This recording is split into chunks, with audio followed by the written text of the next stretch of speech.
Hello, welcome to the channel Why Stories. Enjoy watching. Úrsula Dato turned 67 when they first met.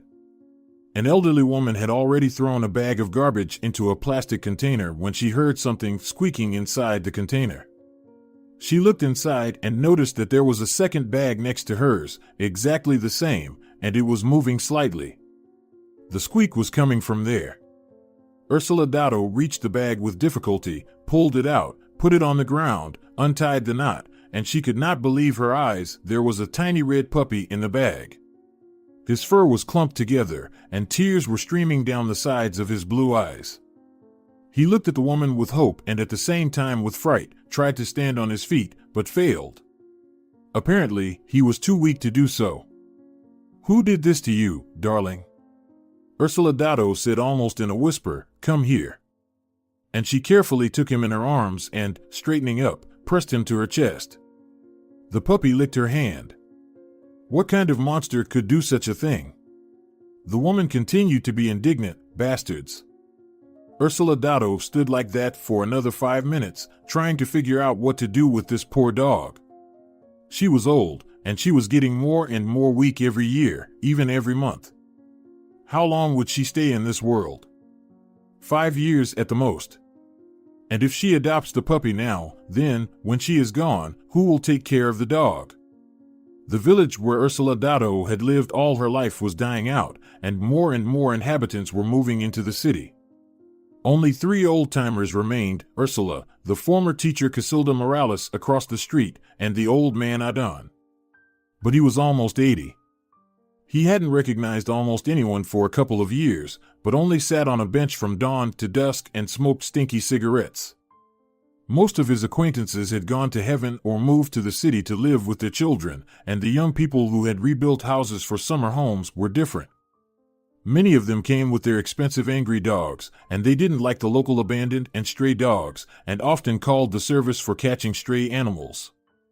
The workers of this service were cruel, so it was scary to even think about what happened to the dogs that they managed to catch. If Úrsula dies, they will put this poor Pellerojo in a cage and take him away to some unknown place. Suddenly she realized that she had already given him a name.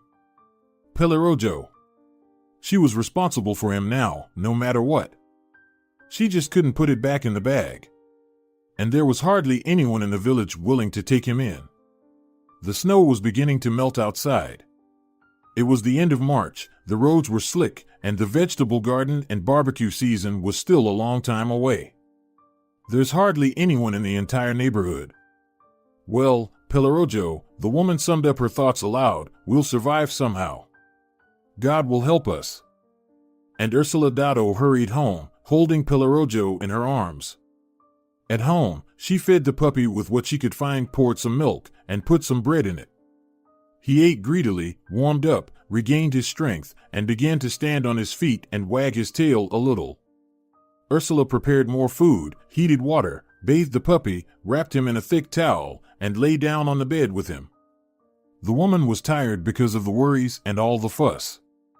She woke up an hour later, and the first thing she saw before her eyes was Pellerojo's smiling face. He was looking at her just like a human, sticking his face and front paws out of the towel. "Well, are you warmed up?" Úrsula Dato smiled back at him. "Let's go and find you a place to sleep." And the woman started fussing around again.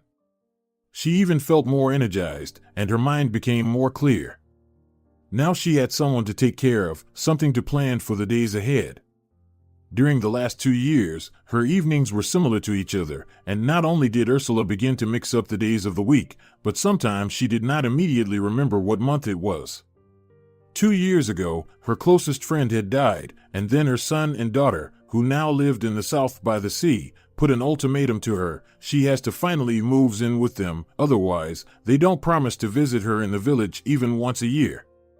"We have a lot of work, we can't come visit you," they said. Her daughter gave birth to her 3rd child, while the 2 older ones had already entered university.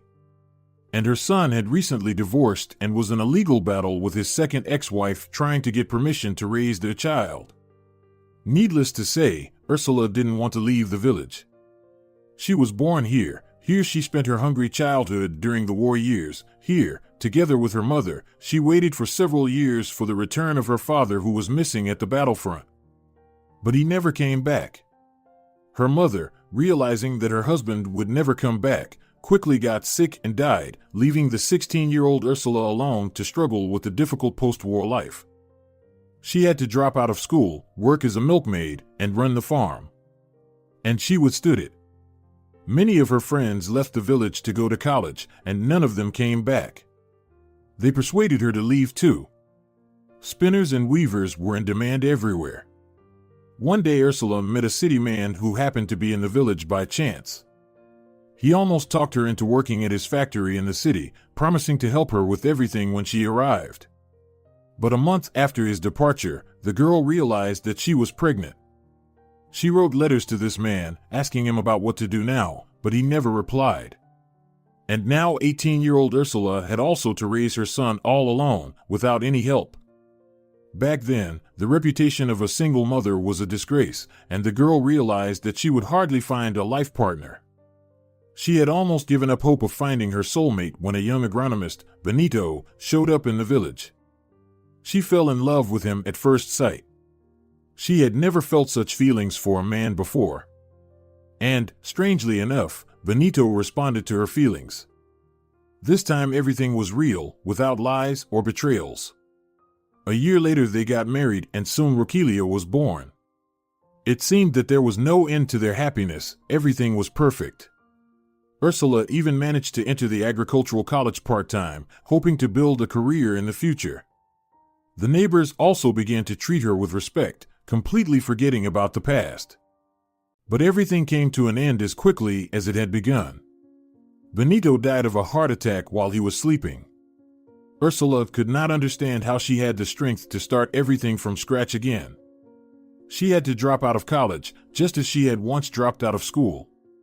Working 2 jobs and barely having time to help her children with their studies, she still managed to cope with everything, provided her son and daughter with secondary education and, when they grew up, sent one after another to the city to get a university education so that they could get a chance to achieve what their mother had failed to achieve. And they succeeded. Her son was the first to marry, and then her daughter found a good husband. Every year they came to visit her during the summer.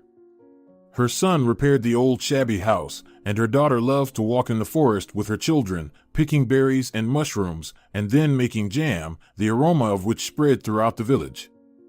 But 2 years ago they stopped coming, and Ursula was determined to stay in the village for the rest of her life. But after the death of her friend, longing became a constant guest in her house. Every month it became worse, taking the last of her strength. It became difficult to get to the store and carry heavy bags of groceries. It even made her lose her appetite. Thinking about having to go to the store again and carrying heavy bags, she just couldn't eat anything. However, when Pelorojo came into her life, everything suddenly changed. Well, not overnight, and not even in 1 week, but gradually. And so Ursula's new life began. She was happy, though she did not stop worrying about the dog's fate. After all, she was old, and she had no idea what would happen when she passed away. The dog grew up and became nice, healthy, with a long, shiny fur and with the kindest character. It even turned out that he was not just a simple dog, he was a Sheltie. At least, that's what the owners of other dogs who started coming to the village occasionally said. And she never found out who put the puppy in the trash 5 years ago. 5 years flew by like one day. Ursula's neighbors scolded her, saying, "Why did you put such a burden on your old shoulders?" At first, she tried to justify herself by telling that she had found Pelorojo in a garbage dump, thinking they would understand why she did it. "You should have left this dog there," the neighbors reproached her. "Why do you even have to save some dogs?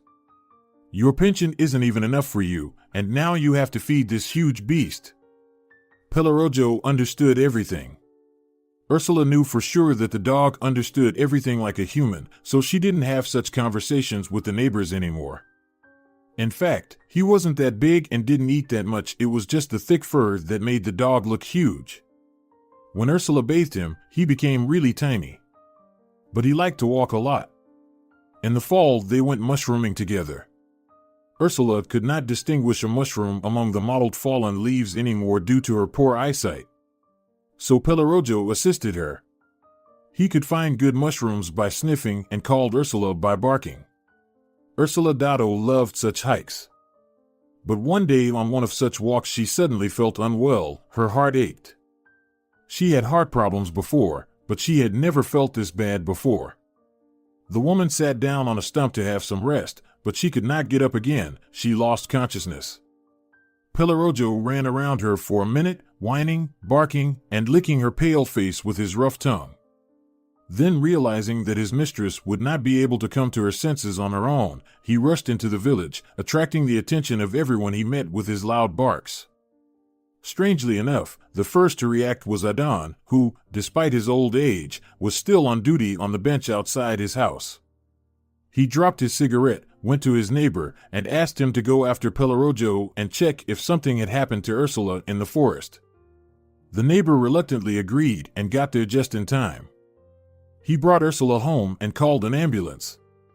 Fortunately, the rains were not so frequent in September, so the ambulance reached the village quickly and took the elderly woman to the hospital in the nearest city. And for the first time in 5 years of his dog's life, Pellerojo was left alone. The first night he guarded the house as a loyal and responsible dog should. Of course, he didn't sense everything like a human guardian. It was more like a state of anxiety, as if something was approaching the house. After all, it was his home too, and he wanted to protect that home. Unfortunately, the temperature had dropped a lot during the night. The stars shone brightly in the sky, and the huge moon of an unnatural color, which seemed to Pellerojo gloomy gray, floated above the tops of the spruce trees. And he had an unbearable urge to howl. He thought of his helpless mistress when they had dragged her on a stretcher into the iron box on wheels, and a longing seized his little dog's heart. He couldn't help it, and whimpered loudly, turning to a howl. His song was immediately echoed by the other dogs who were still in the village with their owners.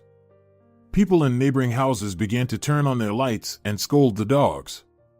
Pellerojo fell silent. No, howling and complaining won't help, he has to do something else. Nothing will probably happen to the house anytime soon.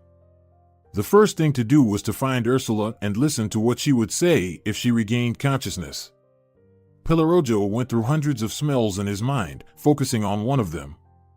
It was the smell of that iron box, unique, unlike anything else. It was the smell of all the cars that came into the village, and then. Also, it was the smell of the little white circles that Ursula took every day with water. In addition to this bouquet, there was something similar to the smell of Adon when he was drunk. It was a unique combination that could not be mixed up with anything else. Pellerojo ran out onto the road and, finding the trail of the ambulance, ran with his nose bowed low to the ground. The remaining scent mixed with the scent of asphalt, dirt, and pine tar was enough to keep him on the right track. The sun had not yet risen above the horizon when he came to the emergency ward building of the first city hospital. All traces were lost here. He must get inside to continue the search. People would occasionally come out of the building, looking at Pellerojo, nodding their heads, or smiling. Someone even tried to pet him. It made Pellerojo a little tense, but he allowed it. When the door was left open for a couple of seconds, it was enough for him to detect the scent of his mistress. She was definitely there, in the depths of a gloomy gray building. Well, the building wasn't gray, it was dark red, but Pellerojo, like all the dogs, didn't see the difference between red and gray. A young girl in a white uniform came out of the hospital in the afternoon. The dog smelled Ursula's scent on this girl especially clearly. Pellerojo even stood up and wagged his tail, looking at the stranger questioningly. "Doggy," the girl said, smiling, "what a cute boy. Who are you waiting for? Are you here to see someone in this ward?" The girl bent down and held out her hand to him. Her hand smelled of medicine and strawberry soap. They had the same soap at home. Pellerojo licked the warm palm. "Poor baby," the nurse continued to speak to him. "I'll ask in the wards whose dog could come here. Actually, yesterday an ambulance delivered an old lady, Ursula." Pellerojo barked after hearing the familiar name. The girl shuddered slightly and pulled her hand away. The dog whined, for he didn't mean to frighten the girl. To calm the stranger, Pelorojo stood up again, wagged his tail, and began to bounce with his front paws. The girl smiled again, understanding him correctly this time. "So, Ursula?" She repeated the name. Pelorojo barked again. "Okay, buddy, I got it. I'll ask her when I get back. She came to her senses, so don't worry.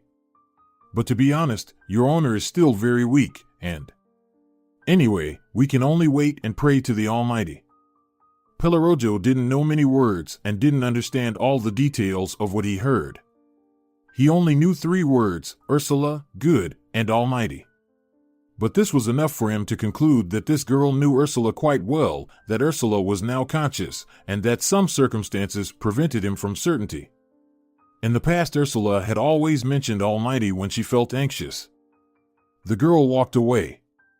Pelorojo moved closer to the door and lay down. He would stay here for as long as necessary. Though, he continued to worry about the house as well. The dog realized he couldn't leave this place now, but he knew he had to somehow be near the hospital and at the same time keep the house safe. The nurse's name was Romina. She had only been working at the hospital for 2 months. She was very young, just graduated from university. She was a kind and romantic girl. The gray and gloomy hospital's everyday life didn't change her perception of her chosen profession yet. At first, she thought everything would be fine once she gained experience at the hospital. But from the first month of her work there, everything went wrong. It turned out that the hospital was short of many medicines and that doctors were constantly quitting after working for a while and gaining experience. They transferred to private hospitals. All the staff had to work overtime, but the salaries were still miserable. There was a catastrophic shortage of junior and middle staff. Many orderlies often drank alcohol at work and often took money from patients for the most basic services they were supposed to provide anyway. Romina didn't understand why they did it, because it was inhuman. But she knew for sure that she would never be like that. The Hippocratic Oath and medical ethics were not just empty words for Romina. When she returned from the therapeutic unit to the surgery unit, she went straight to Úrsula Dato's room, just as she had promised Pelorojo, who continued to lie near the entrance. Ursula had lost a lot of weight in just 24 hours. Her pale face had dozens of new wrinkles, her eyes turned colorless, and looked with longing and despair. Úrsula Dato, Romina turned to her and put her hand on Ursula's arm. "There's a red-haired dog waiting for someone at the entrance all day. Isn't it yours by any chance?" Ursula perked up. A lively light flashed in her eyes for a second, and even her cheeks had a slight blush. "A dog? Did he really come here? A fluffy red dog? He has such a breed. I forget this word all the time. It starts with the SH. Sheltie?" Romina told her. "Yes, Sheltie. I think that's really my dog. What a clever boy. He found me. His name is Pelorojo. I don't know how he'll survive without me if God takes me away." "Don't say that, Úrsula Dato. You are a fighter, and you will definitely win this battle with the disease. I'm sick of fighting for my life. I feel I don't have much time left. Honey, could you bring Pelorojo here at least for a moment? I'd say goodbye to him and give him some guidance, or it would be a shame if I left without saying goodbye to my only friend." Romina realized that there was no point in arguing with Ursula now, and her condition was really critical. Her heart was barely functioning. All the tests were taken and the results said that it was impossible to perform the surgery. Her weak body would not survive. The only thing left was to hope for a miracle. But Romina couldn't say anything comforting. Animals are strictly forbidden in the hospital. She said, "The only thing I can do is bring your dog here at night while everyone is asleep. I'll stay for the night shift tonight. If Pelorojo is still here, I'll try to bring him to you. But I can't promise, you know. Okay?" "All right, darling," Ursula nodded. "I understand. I don't want you to get in trouble because of me. But Pelorojo and I are family, and he has no one else but me. If it wasn't for him, I would have died a long time ago. He gave me the meaning of life and gave me strength. I'm sorry I can't repay you for your kindness, Romina. I'm very grateful to you.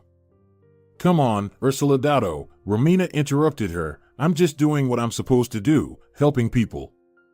Okay, you need to get some rest now. I'll come back in an hour to give you an injection. Úrsula didn't say anything but closed her eyes and a tear rolled down her cheek. In the evening, Romina bought some dog food and a small bowl at the nearest store. She poured water into the bowl and put the food on the grass near the entrance.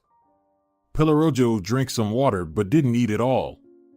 He tucked his tail, as if apologizing to the girl for his lack of appetite, and curled up again by the door. Romina said something to him. From the familiar words and her tone, Pellerojo realized that she had kept her promise and that now he had a chance to get inside the hospital. But when? He didn't know that. He couldn't stop thinking about the fact that no one was guarding the house, but he couldn't move away from the hospital now. Unpleasant feelings began to squeeze his heart. At first it was like the little droplets that fell from icicles in the spring, but soon it was turning into streams. The premonitions rang in his head, rattling and shrieking unpleasantly. The heart was beating increasingly faster. By midnight, Pellerojo was seized by panic. He got up and started scratching at the door. Fortunately, the door opened and Romina showed up on the doorstep. "Are you here, Pellerojo?" she said quietly. "What a good boy. Let's go quickly.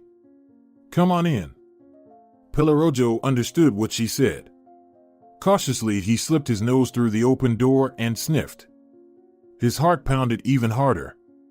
"Be careful, please," Romina said in a whisper. "Don't bark, just follow me quietly." Pellerojo entered and followed the girl, tucking his tail and pinning his ears back. They walked up the wide stairs to the second floor, turning left. There was another girl, also in a white uniform, sitting against the wall in the light of a single lamp.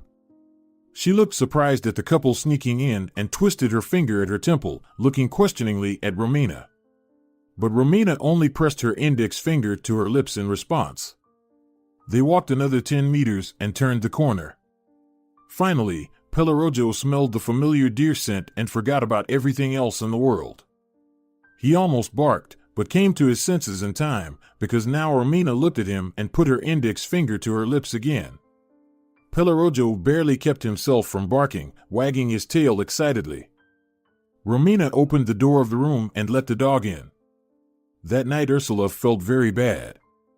She began to forget different things from time to time, mixing up names and events in her life.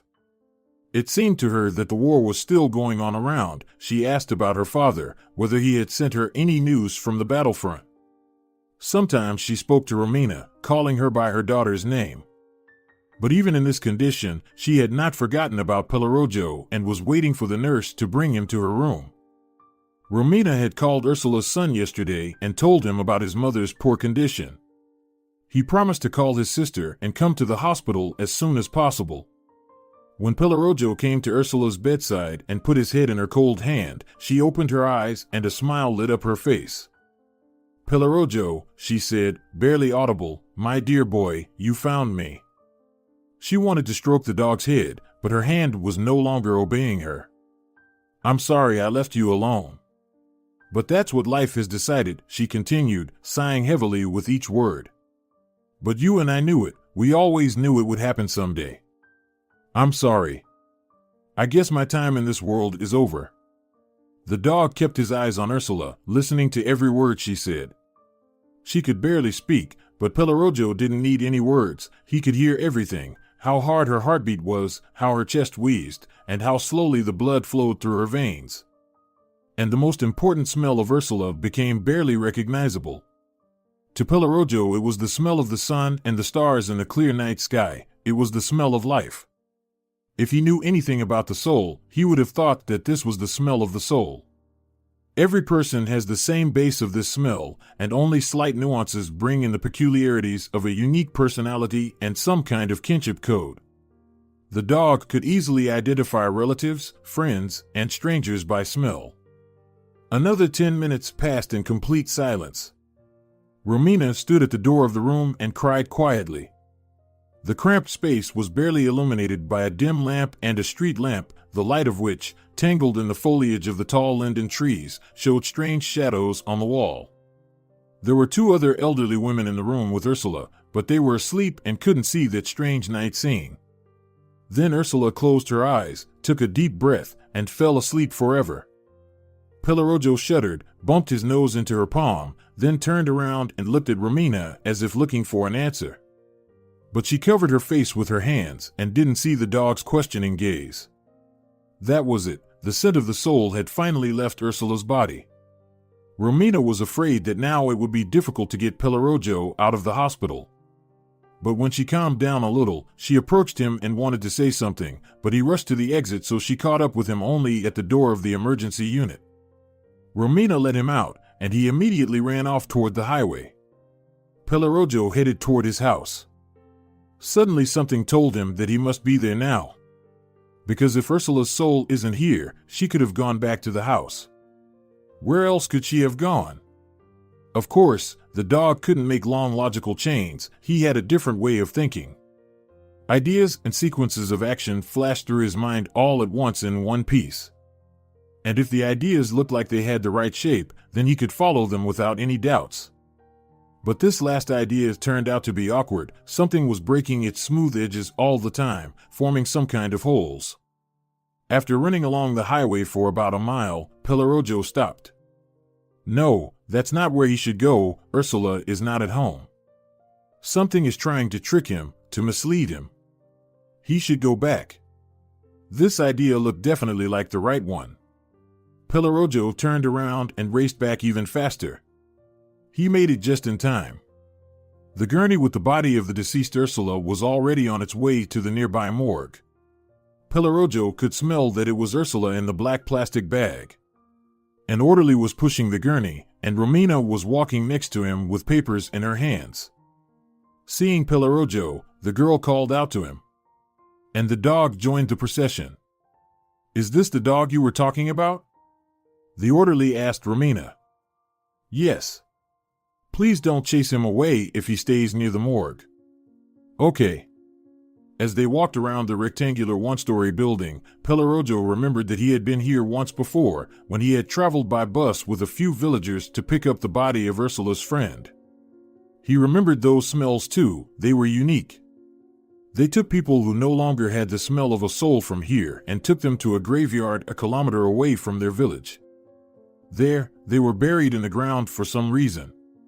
Pellerojo saw it all and realized that no one could return from the graveyard. So he had to wait for Ursula to be put in a wooden box and taken to the graveyard. He didn't understand why people did that. He only knew he had to stay with Ursula until the last minute, until she was gone to an unknown world. For the next 2 days, Romina watched Pellerojo from the window of the staff room. The orderlies and the guard didn't chase him away. Romina brought him food at lunchtime. Pellerojo ate only on the second day, but still without much appetite. On the day of the funeral, a bus arrived at the morgue. 6 people already stood in front of the building. Some were quietly talking to each other, some were silently smoking. Ursula's children had arrived 2 days ago. Pellerojo had never seen them before. It was Romina's day off, and the orderlies didn't even think of explaining to the brother and sister what the red dog had to do with Ursula. Though they must have guessed it, for they knew that Ursula had a dog. But they paid no attention to Pellerojo. Pellerojo recognized Ursula's children by the smell, but didn't approach them. When the open coffin with the body was brought out, Pellerojo finally saw his dear Ursula, only the front part of her face, as his height didn't allow him to see more. Ursula didn't look like herself at all. The coffin was carried into the bus, and 4 people got into the same bus. Pellerojo walked to the door, hoping to be invited in. "Hey! Where are you going?" Ursula's son shouted at him. "Get out of here." "This is Ursula's dog," one of the villagers said. "Let him come with us." But the man said nothing to this. He only shook his fist at the dog and closed the bus door. The bus drove off, and the dog was left there thinking what he should do now. "So, Ginger, no one needs you now?" The orderly said to him. Run, he waved in the direction of the departing bus. Maybe you'll catch up. There's nothing for you to do here now. And Pellerojo ran off. He knew where the village graveyard was. If only he could make it now, if only he had enough strength. At the cemetery, the dog could hardly stand on his feet from fatigue, but he got there in time. 4 men were lowering the coffin with Ursula's body into the pit. Then people threw some earth into the pit and the coffin was buried. People left the cemetery and Pellerojo was left alone. No one needed him now. He had lost a lot of weight in the last few days. His fur had turned from white and red to dull and gray in some places, and it was clumped together on his sides and chest. After resting a little near the newly buried grave, Pellerojo returned to the house. The gate was closed, but he crawled under the fence and looked around. The house seemed different now. It seemed as if the dog had been away not just a few days, but at least a year. The house seemed smaller, gray, cold, and soggy, though it had not rained for almost a week. Pellerojo walked around the vegetable garden, looking for food, which he liked to hide in the garden. His appetite was back now. He found everything he had hidden. After drinking water from the bucket, he felt his strength begin to return.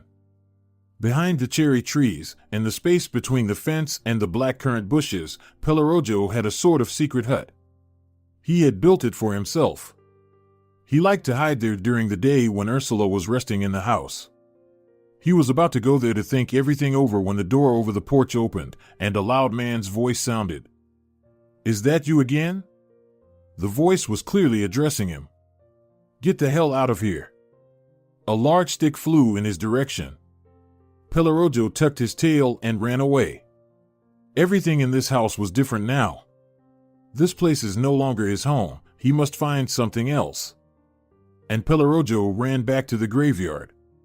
Where else could he go? The body of his dear human was there. Maybe that was his home now? When Pellerojo reached the cemetery, he lay down on the damp, cold ground over a grave and curled up. Soon he fell asleep. In his dream, he and Ursula were walking in the autumn forest as usual, looking for white and hog mushrooms. He ran deeper into the forest, finding more and more mushrooms. He was overjoyed and wanted to please his human. The dog began to bark, calling Ursula. He thought that Ursula was following him, but suddenly he saw that she was not there. He got frightened and ran back. But now the forest looked different. It was cold, damp, and dark. The sharp branches stabbed his sides painfully, and he was very scared. He ran, trying to escape this dreadful darkness, but he had less and less strength left. Suddenly, tears streamed from his eyes and the dog woke up. It was dark. The stars were shining in the sky, and he was still lying on the same damp hill, his whole body shivering with cold. He had slept for a very long time. Pellerojo got to his feet and shook his body. Clods of dirt flew in all directions. Where should he go now? Or should he stay here and slowly die? It felt as if his nightmare had become a reality, but the dog didn't know how to escape from this frightening, cruel darkness. No, he has to find a way out. He looked up at the sky and saw a blue star fall far away in the direction where the hospital was. His heart tingled, and a vivid image of an idea flashed through his mind. Yes, he knew where to go. And Pellerojo ran to the place where the star had fallen according to his assumptions. The city hospital complex consisted of 5 main buildings, a polyclinic, a surgical department connected to the therapeutic department by a narrow corridor, a morgue, and a maternity ward located on the other side of the railroad line. In this hospital, some people's lives began and others' lives ended. A bright star that came out of the sky pointed Pellerojo to the maternity hospital. Actually, the star didn't point to anything, but the dog made his own conclusions without understanding why. From that moment on, his life was connected with this place. No one in the backyard of the maternity hospital knew Pellerojo. If Romina were here, she would introduce him to all the local staff, including the janitor and the guard. But he didn't see Romina. So the janitor immediately tried to chase the dog away, threatening him with a broom. Pellerojo felt that the janitor was not doing this out of his natural malice, but simply because he was carrying out his job duties. Perhaps he was supposed to keep everything in order here, including keeping stray red dogs out of the territory. Pellerojo barked at strangers when he was guarding the house, not out of anger, but because he thought it was his duty, so he understood why the janitor tried to chase him away. When the janitor began to shout at him, the dog obediently went to the corner of the small park with benches covered with yellow leaves and an old round fountain. Here he could drink some water. The weather was weird. It was September, but by noon the sun was heating the air so much that the thermometers showed plus 33 degrees Celsius. Pellerojo could not remember anything like this during his short life. In the evening, when the temperature dropped, the stoker would come out of his small building. In the warm season, he heated only one boiler, which heated the water in the maternity hospital. It must have been almost impossible to stay inside that building in such heat. The stoker's name was Terso, and unlike the janitor, he was kind to Pellerojo, bringing him something to eat every day, talking about something, stroking his head, and smoking like old villager Adon. He had no teeth at all in his mouth, and therefore Pellerojo could not understand any of the words he uttered. But he still enjoyed listening to Terso. When he came with a cigarette in his hand, the dog would run up to the bench, lie down at the stoker's feet, and look at the central entrance of the maternity ward with a sadness mixed with an incomprehensible hope, as if Ursula would come out from there sooner or later. Of course, he realized that she was buried in the graveyard and there was no chance that she would suddenly appear in this place, where people don't go to another world, but, on the contrary, where they come from another world to start a new life. But in this case, the image of this idea that flashed into his mind was so undeniable and magnificent that there was no reason to doubt it. Pellerojo didn't know why he felt this way, but a timid hope lurked in his heart. And the moment for which Pellerojo had been waiting for nearly a week had finally come. One morning, when the sun had no time to heat the air yet, a green car pulled up in front of the maternity ward and a young man in a suit with a huge bouquet of flowers got out. Waving to someone at the window, he entered the building, and about 20 minutes later he returned, not alone, but with a woman carrying a tiny human baby. Pellerojo could hear the barely audible squeak of the baby. The dog sniffed the air with his nose and his heart raced. He recognized a familiar smell, painfully familiar, barely detectable, but it was definitely the same smell that disappeared from this world 9 days ago. Pellerojo wanted to run as fast as he could to these strangers, wagging his tail and jumping for joy. But he managed to restrain that impulse and approached them slowly and cautiously. The couple with the baby noticed him. "Look who's here," the girl said, carefully turning the baby toward the dog. "A doggy. Look how cute it is." "Hello, cutie." The man smiled, too, but he was still tense. It was understandable. A strange dog approached his family, and he didn't know what to expect from it. Pellerojo wagged his tail and stuck out his tongue.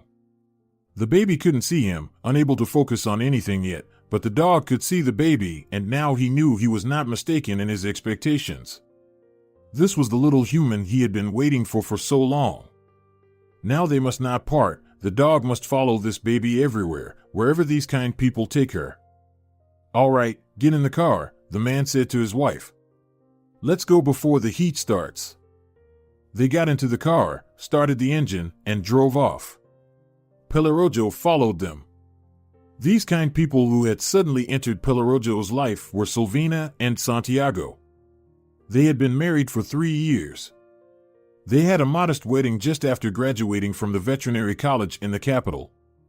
Back in their hometown, they got a loan and opened their own veterinary clinic, and soon it became the most popular clinic in the neighborhood. They managed to repay the loan quite quickly, but there were other problems related to the fact that clients from competitors began to come to their clinic. The competitors apparently didn't like it, and they did everything they could to make Silvina and Santiago's life more difficult. Once they even tried to set the clinic on fire. By coincidence, the bastard who tried to set the clinic on fire was scared off by a police officer returning home after his shift. The situation was getting more and more tense every month. They had to hire people from a professional security agency. Unknown people called them and threatened them. Nerves were on edge. Santiago and Silvina lived in a private house that Silvina had inherited from her grandmother. As Pellerojo learned a little later, they had no pets, except for a flock of pigeons, for which they built a very nice dovecot. In general, the birth of their daughter was a miracle for them. All the doctors claimed that Silvina will never be able to have children. They explained it with some medical terms, and the couple understood that as well, judging by the tests. They began to think about adopting a child. But considering all the pros and cons, they decided to wait another year and a half. They even went to a remote village to some witch doctor hoping that maybe she would help them. But the old lady gave them very vague and florid predictions, saying about some mysterious dog, which will determine whether their dream of having a baby will come true or not. For the first year, they even began to pay special attention to the dogs in their clinic, trying to believe what the witch doctor had told them, but soon they gave up. However, when they had almost accepted their fate, Silvina got pregnant. It came like a thunderclap. They should have been overjoyed, but they were scared. From that day on, all their efforts were focused on not losing the baby.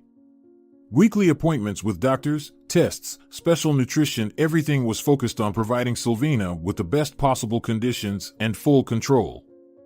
Thankfully, the threats from competitors seemed to have stopped. It seemed that everyone accepted the success of the clinic. Santiago even decided not to have any security guards, leaving only video surveillance and alarms. After Silvina was admitted to the best maternity hospital in the region, Santiago couldn't relax. He visited his wife every day, sat under the windows, and wandered around the park until his wife asked Santiago to stay at home for the last week or go to work. Otherwise, he would drive her crazy by sitting under the windows. Although it was difficult for her husband to do it, he fulfilled Silvina's request. The delivery was successful. A completely healthy, calm, and smiling girl was born. The couple decided to give her a name only when Silvina returned home from the hospital. The girl was named Beatrice. That night, a few hours before the birth began, Silvina was awake and looked up at the sky. When a star suddenly fell to the ground, she had time to make a wish. And as soon as the bright that rapidly crossed the horizon melted, childbirth began. Silvina didn't know that at that very second, Pellerojo was looking at the same star a few kilometers away, thinking of his dead human. The dog didn't know anything about human beliefs, and he didn't know how to make wishes. But that sudden feeling in his soul told him to run toward the maternity hospital without any clear goal in mind, just as he was running after the green car now.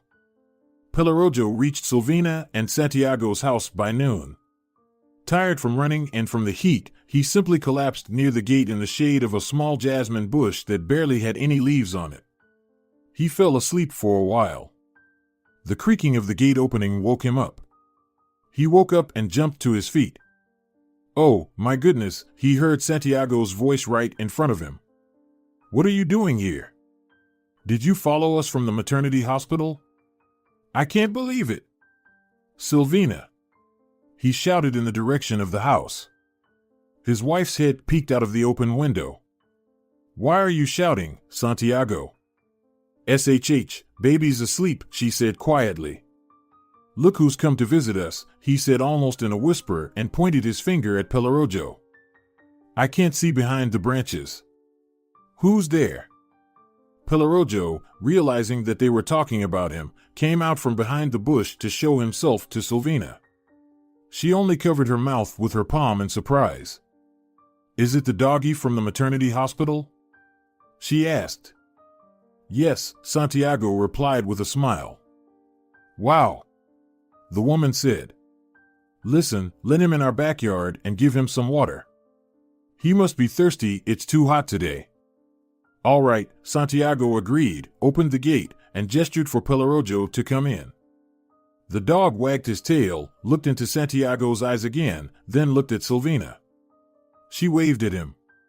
Cautiously he walked in and turned around. Santiago kept looking at him in surprise. What are you afraid of, buddy? Come in. Don't be afraid of our pigeons, you'll make friends with them. But please don't hurt them. The man went into the house and came out with a large bowl of cold water sparkling in the sunlight. Pellerojo greedily drained the bowl. And no barking here, Santiago said, raising his index finger upward. Beatriz is sleeping, understand? Pellerojo understood everything, that he shouldn't make any noise, and that he was warmly welcomed in this house, couldn't make any mistakes now. He would do everything these kind people said, as long as he could stay close to the little creature who was very close to him now. Meanwhile, the heat wave continued to ruthlessly seize the city. By midday, the temperature had risen to over 38 degrees Celsius. The meteorologists had long ago promised cooler weather, but nature made one surprise after another. The life-saving coolness only lasted until sunrise, but the dew from the withered grass evaporated in a matter of minutes. The streets were deserted, and people tried not to leave their concrete boxes. The sun reflected off the windows of high-rise buildings and could melt the plastic parts of cars if they were left in the wrong place for half an hour. Emergency services didn't stop going to patients who felt unwell due to the heat. Santiago and Silvina had a lot more work to do as well. They worked in shifts at the clinic. Concerned clients came to the clinic every day with their pets, who suffered from chronic illnesses. It was also necessary to make sure that the pigeons didn't overheat in the dovecot and that they always had cold water. Many of them were hatching eggs and stubbornly refused to leave that place, even though it was very hot. Pellerojo was also suffering from the heat. His thick fur only made things worse. It was good that he didn't have to run anywhere. He could only go to the river 50 meters away from the village. Everyone in the neighborhood already knew the red dog. Joyful children were the absolute masters of the beach, despite the burning heat. The children splashed in the water from morning to evening and gladly welcomed the dog into their games. But the dog didn't spend much time at the beach, worried that something might happen while he was away. He would spend no more than 20 minutes there and then quickly run home, to Beatriz and the kind people who sometimes even let him inside the house. Santiago and Silvina had 2 cars. Silvina had a green car, the one her husband had driven to pick her up from the hospital, and Santiago had a dark blue car with a spacious cabin and a powerful engine. It was the hottest day of the summer, and ultimately it would be the most important day in Pellerojo's and Beatriz's lives. The dog's heart had sensed trouble since morning. It was as if notes of impending misfortune came with the smell of burning leaves. After feeding Beatriz in the morning, Silvina went to work as usual. Pellerojo didn't go to the beach today. Something was holding him back, not letting him move. And his premonitions had not deceived him. At midday, a very nervous Santiago came out of the house with Beatriz in his arms. This had never happened before. Early in the morning or late in the evening, Silvina would go out with the stroller to walk with the baby to the river and back. Pellerojo always walked with her at such times, constantly scanning anyone they met along the way for threats. Strangers rarely came there, and it was always safe, but the dog felt it was his duty to protect his family. Pellerojo remembered the day when Úrsula felt unwell in the forest, and what happened afterward. No one would risk taking Beatriz out into the heat, and no one would put the infant in the car. The overheated car was radiating heat as if it was a stove. If Santiago dared to go outside with Beatriz in this heat, something bad must have happened. Pellerojo wanted to jump into the car too, but Santiago gestured to stop. "Wait here, buddy," he said sternly. "Don't worry, everything's fine. I'll be back soon." But the man failed to reassure the dog. Pellerojo knew from the tone of his voice and from the smell that disaster was coming and that there was nothing normal about the situation. As soon as the car moved from the spot, Pellerojo immediately rushed after it. Santiago drove slowly because Beatriz was in the car. He turned on the climate control, but it refused to work when the car got on the highway. Luckily, the air conditioner had time to cool the car down a bit. 10 minutes ago, Silvina called him and told him she got into an accident. A cargo truck hit her car. The driver fainted before he could stop.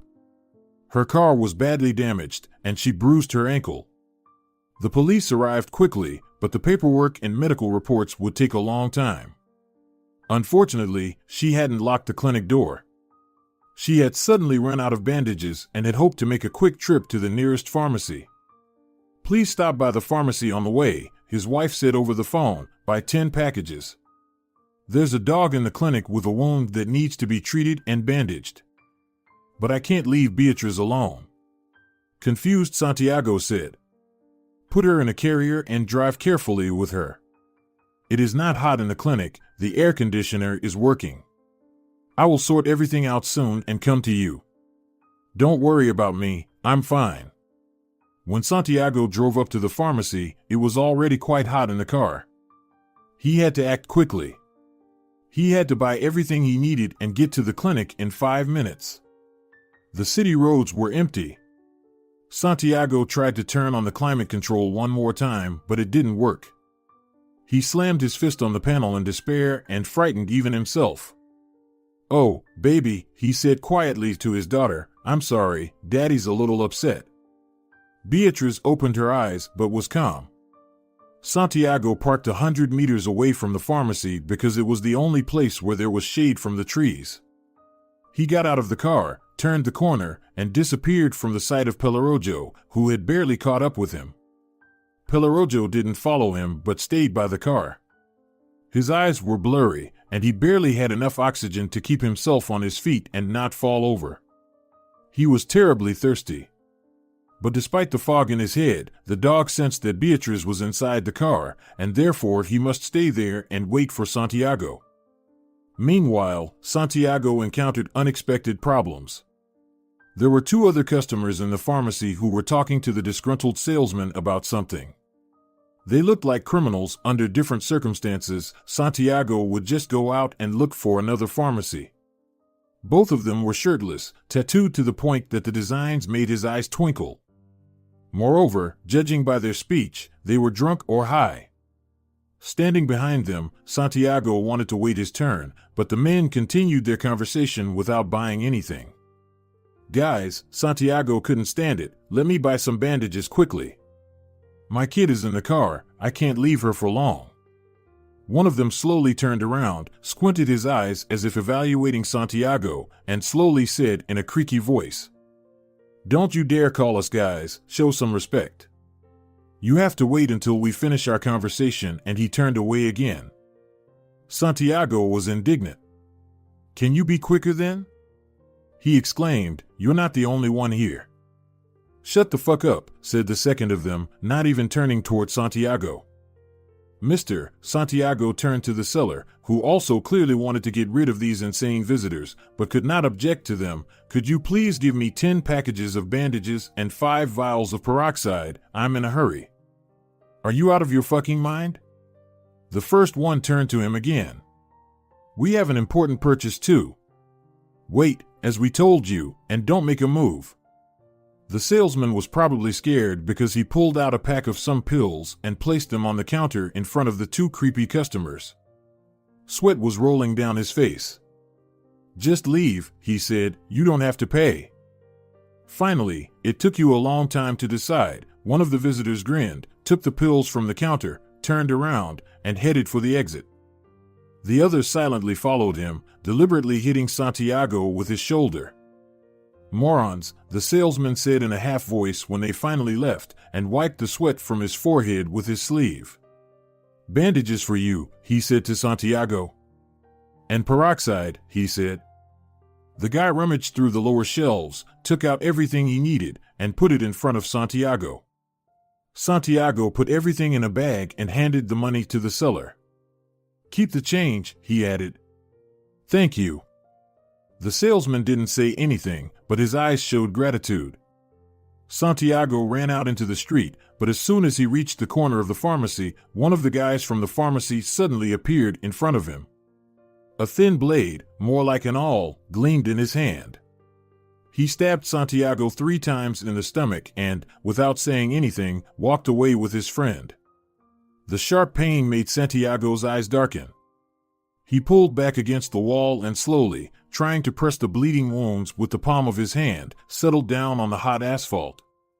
The last thought that flashed through his mind was about Beatrice, who had been left in the car.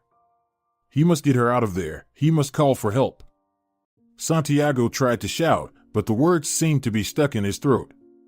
He couldn't make a single sound, and after a few seconds he lost consciousness. Meanwhile, Pellerojo, forgetting about fatigue and thirst, ran around the car with his tail tucked and didn't know what to do now. Standing with his paws on the hot car, he tried to look into the cabin to check if Beatrice was all right. At first, she was just moving her arms, and then she lost her pacifier and began to squeak softly. What should he do? Pellerojo looked around again but didn't see a single person on the horizon. He must find Santiago and hurry him up. The girl can't stay in the locked hot car any longer. So the dog rushed toward the pharmacy. But there, he saw an even more horrifying sight. Santiago was bleeding sitting on the hot pavement. Pellerojo licked his face, poked him in the shoulder with his nose, and barked in his ear, but Santiago didn't react. Maybe there's someone inside the pharmacy. Pellerojo started bouncing in front of the front door, barking loudly and banging on the glass with his front paws. Fortunately, the salesman came out hearing this noise. He looked at the dog in surprise, then saw Santiago, turned pale, and rushed to the phone to call an ambulance. Thank God, half the job was done. Now he has to somehow get the guy's attention to the car. Pellerojo continued barking. The salesman came out into the street again. He had tampons and bandages in his hands. Covering the wounds on Santiago's stomach, he pressed the tampons with the bandages, trying to stop the blood. Santiago opened his eyes slightly and looked around in confusion. Seeing Pellerojo, he smiled slightly. Then he realized something, grabbed the guy fussing around him by the shoulder, and said quietly, "My daughter is in the car. The dog will show you the way." He pointed his finger in the direction where he'd parked the car 15 minutes ago. "Here are the keys." Pellerojo calmed down a little, realizing that Santiago was alive, and, running a little away, barked again, as if urging the salesman to follow. "Okay," he said, taking the keys from Santiago's hand, and followed the dog. When he reached the car, he looked inside. The baby was no longer moving. The pharmacist opened the door. He felt a wave of hot, stifling air inside. The guy grabbed the carrier and walked briskly back to the pharmacy. It wasn't that hot inside, the air conditioner was working. Wetting a towel with cold water, the guy began to wipe the baby's face. She started moving her arms again and opened her eyes. By that time the ambulance arrived, followed by the police. The paramedics put Santiago and Beatrice into a car and drove away. The police stayed there to talk to the pharmacist, who could guess what had happened when Santiago went outside, although he didn't see anything himself. Luckily, there was a security camera there and the police saw everything on video. Now Pellerojo could calm down and slowly walk toward the hospital. He knew very well where that painfully familiar iron box on wheels was taking people. And he was not mistaken. At the entrance to the emergency ward, where he had spent more than one night, he met Romina. She was happy to see him. "Pellerojo!" the girl exclaimed. "What are you doing here again?" The dog wagged his tail vigorously. He was glad to see Romina too. "You've lost a lot of weight, boy," the girl said, stroking the dog's head. "I guess you're thirsty? I'll bring you some water, wait here." 5 minutes later the nurse came out with a bowl of water. Pellerojo drank some cold water, and his strength began to return. By evening, when the heat had subsided, a green car pulled up to the building, and Silvina got out, limping heavily on her left leg. She already knew from the police officers and the salesman she had met at the police station what role Pellerojo had played in this incident. And Romina, who had finished her shift and was leaving the hospital at that moment, told Silvina about the part of the dog's life story that not many people knew. Everything was okay with little Beatrice. The very next day Silvina took her home. The girl was perfectly healthy. But, as the doctor said, another 20 minutes in the car could lead to the worst. Santiago was discharged a week later. Vital organs were not affected. The police quickly found that drug-addicted criminals who had attacked him. They went to jail for many years. The pharmacist was not even afraid to testify in court, but then left town just in case. After a couple of days, the weather improved. The sky was covered with a dense veil of clouds, and the life-saving rain started, tearing off the last leaves from the trees and carrying them to the river with the help of the wind. Mushrooms began to emerge from the ground. As for Pelorojo, now he was the happiest dog, having found a new home and new kind owners. He became fat and now had his own chair and full freedom of action. Nothing could be done without his participation, especially matters related to Beatrice. He was always by the baby's side, when her parents fed her, when they swaddled her, and when they took her for a walk or to the hospital. He was the only one who knew that this little girl came into his life for a reason.